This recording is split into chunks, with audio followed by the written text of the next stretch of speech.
Children's day సందర్భంగా LB స్టేడియంలో మాక్ assembly నిర్వహిస్తున్నారు. చిన్నారులు పెద్ద సంఖ్యలో అందులో పాల్గొంటున్నారు. అక్కడి నుంచి ప్రత్యక్ష ప్రసారాన్ని మనం చూస్తున్నాము. ఇప్పుడు దాకా ఆపోజిషన్ ఏదో పాండవాస్ కౌరవాస్ లాగా మహాభారతం లాగా ఏదో ఫైట్ చేశారు. కానీ అయితే ఇప్పుడు ఎమ్మెల్యే గారు కరెక్టే అడిగారు, అండర్-18 హెడ్ క్వార్టర్స్ అంటే ఏంటి? సరే, కొంచెం చెప్తాను దీని గురించి. ఫస్ట్ ఏమో ఈ అండర్-18 హెడ్ క్వార్టర్స్లో ఒక అండర్-18 స్టేట్ అసెంబ్లీ ఉంటుంది. స్టేట్ అసెంబ్లీ ఒక్కటే కాకుండా ఇక్కడ ఒక అండర్-18 పార్లమెంట్ ఉంటుంది. దేశం నుంచి ఎంపీలు వస్తారు.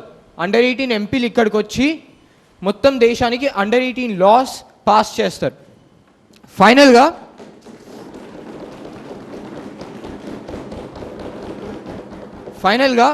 పాలిటిక్సే కాకుండా ఇంకా డిఫరెంట్ కెరియర్ చాయిస్లు కూడా ఉంటాయి. కెరియర్ ఎక్స్ప్లోరేషన్ జరుగుతుంది ఇక్కడ.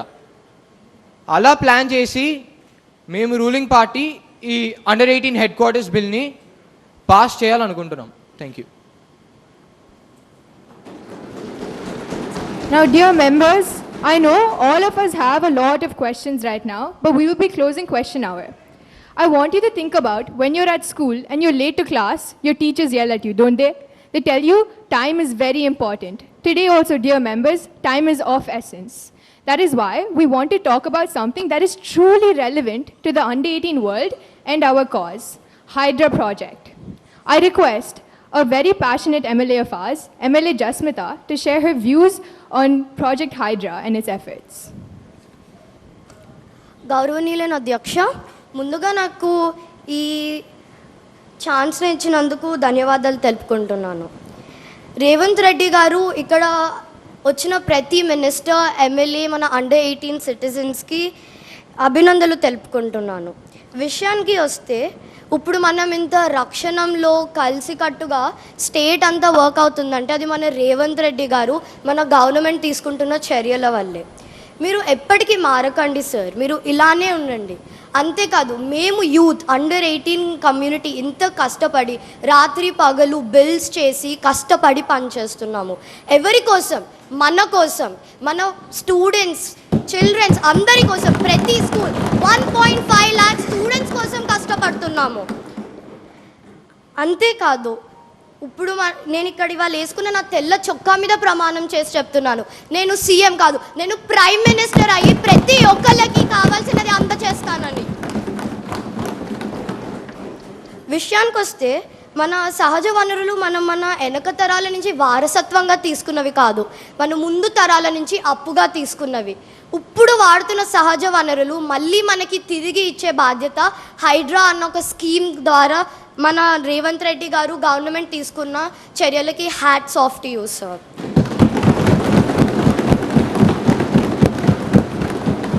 హైడ్రా ఎఫర్ట్స్ వల్ల ఫ్లడ్స్ ఆగుతున్నాయి. ఇంకా హైదరాబాద్ ఎప్పటికీ ఒక సురక్షితవంతమైన నగరంగా ఉంటుంది. హైడ్రా ఒక స్కీమే కాదు, కోట్లాది ప్రజలకి వెలుగు లాంటిది. జై హైడ్రా, జై తెలంగాణ. అధ్యక్ష, నేను నా స్పీచ్ ముగించే ముందు I would like your permission to make every member of the under-18 community to stand up and thank all the ministers and Ravant Reddy sir in our under-18 All the members, please rise. 3, 2, 1.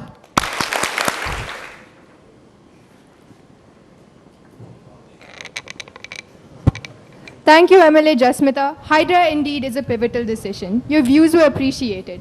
Now, proceeding with the session, I will be moving the House into open hour.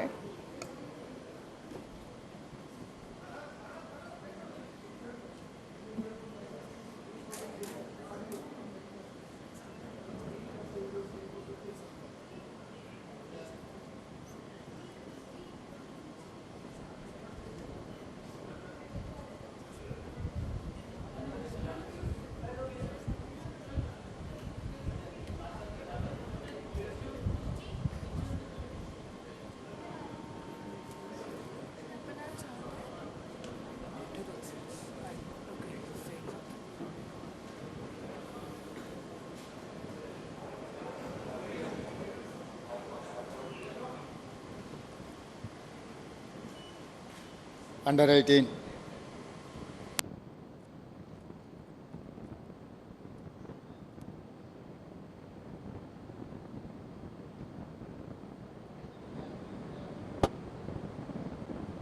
Role model కార్యక్రమాన్ని తీసుకొని భవిష్యత్ తరాలకి మన రాష్ట్ర శాసనసభ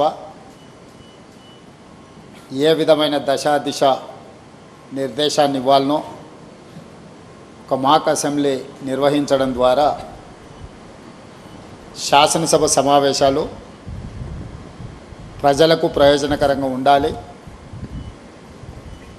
భవిష్యత్ సమాజానికి అవసరమైన శాసనాలు చేయాలి అన్న ఒక స్ఫూర్తిని ఈరోజు మీరు నిర్వాహకులందరూ నిర్వహించినందుకు మనస్ఫూర్తిగా మిమ్మల్ని అందరినీ అభినందిస్తున్నా.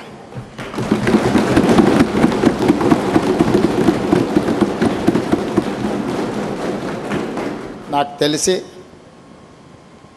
ఇలాంటి సమావేశాలు పర్టికులర్గా అండర్ 18 శాసనసభ సమావేశాలు దేశంలో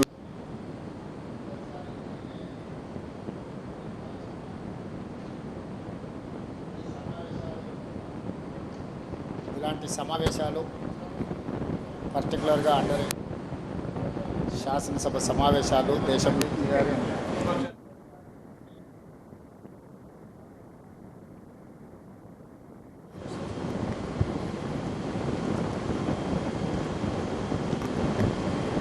ఇలాంటి సమావేశాలు మన సమాజానికి చాలా అవసరం. ఈరోజు మీ నేతృత్వంలో అండర్ 18 అసెంబ్లీ సమావేశాలలో డ్రగ్ అబ్యూస్ బిల్, అదేవిధంగా అండర్ 18 హెడ్ క్వార్టర్స్ బిల్తో పాటు శాసనసభలో సభ్యులు లేవనెత్తిన ప్రశ్నలకు వాటికిచ్చే సమాధానాలతో పాటు ప్రభుత్వం తీసుకుంటున్న నిర్ణయాలను కూడా మనం చర్చించుకోవాలి. ప్రతిపక్షాలకు ప్రశ్న అడగడం, ప్రభుత్వాన్ని నిలదీయడం అనేది వాళ్ళ బాధ్యత. ప్రజాస్వామ్యంలో speaker right hand side treasury benches ఉంటాయి, left hand side opposition benches ఉంటాయి.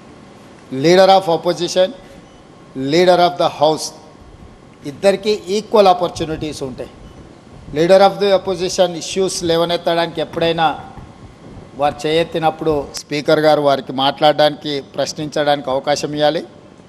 అదే సందర్భంలో లీడర్ ఆఫ్ ద హౌస్ బాధ్యతాయుతంగా ప్రభుత్వం యొక్క విధానాలను చెప్పాలి. ప్రధానంగా సభను నడిపించే బాధ్యత లీడర్ ఆఫ్ ది హౌస్ మీదనే ఉంటుంది.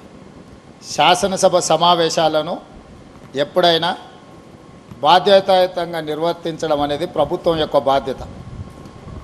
ప్రభుత్వం చేసే నిర్ణయాలను ప్రజలకు చేరవేయడానికి ఇది ఒక మంచి వేదిక.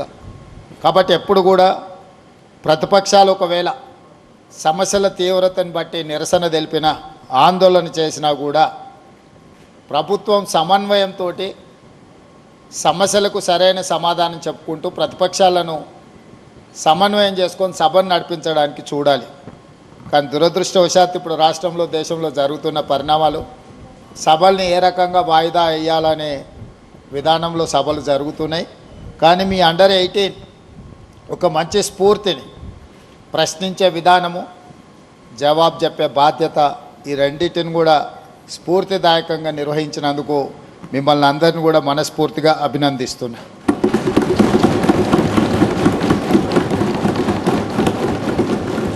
అదేవిధంగా ఈరోజు 14th నవంబర్ భారతదేశ మొట్టమొదటి ప్రధానమంత్రి పండిత్ జవహర్లాల్ నెహ్రూ గారు జన్మదినము. ఇది బాలల దినోత్సవం.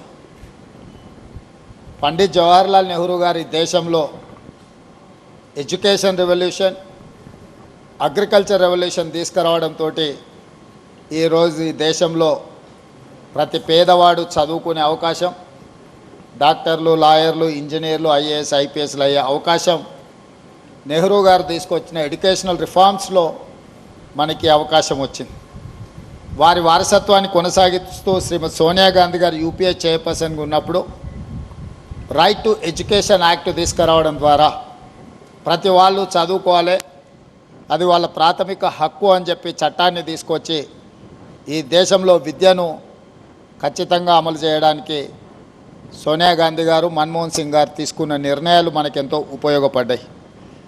ఈరోజు మీ సభలో ఈరోజు ఇక్కడ జరుగుతున్న చర్చలో డ్రగ్ అబ్యూస్ బిల్తో పాటు హెడ్ క్వార్టర్స్ అండర్ 18 బిల్తో పాటు ఇప్పుడు శాసనసభకు పోటీ చేయాలంటే 25 సంవత్సరాలు నిబంధన ఉన్నది. గతంలో ఓటు హక్కు 21 సంవత్సరం ఉంటే రాజీవ్ గాంధీ గారు ఈ ఓటు హక్కును యువతకు అందుబాటులోకి తీసుకురావాలని 18 సంవత్సరాల వయసు నిండిన వాళ్ళందరికీ ఈరోజు ఓటు హక్కు వచ్చింది.